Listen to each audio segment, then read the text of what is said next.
Good afternoon. It's a very good afternoon, because at long last, I can announce a ceasefire and a hostage deal has been reached between Israel and Hamas. For more than 15 months of conflict that began with Hezbollah's brutal massacre on October the 7th, more than 15 months of terror for the hostages, their families, the Israeli people, more than 15 months of suffering by the innocent people of Gaza. Fighting in Gaza will stop, and soon the hostages will return home to their families.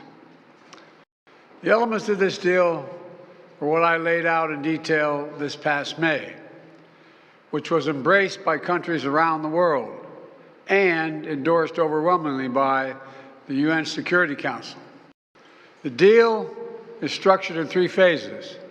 Phase 1 will last 6 weeks. It includes a full and complete ceasefire, withdrawal of Israeli forces from all the populated areas of Gaza, and the release of a number of hostages held by Hamas, including women and elderly and the wounded. And I'm proud to say Americans will be part of that hostage release in Phase 1 as well. And the Vice President and I cannot wait to welcome them home. In exchange, Israel released hundreds of Palestinian prisoners.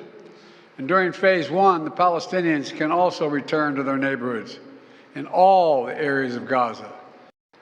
You know, during the next 6 weeks, Israel will negotiate the necessary arrangements to get Phase 2, which is a permanent end of the war. Let me say it again, a permanent end of the war.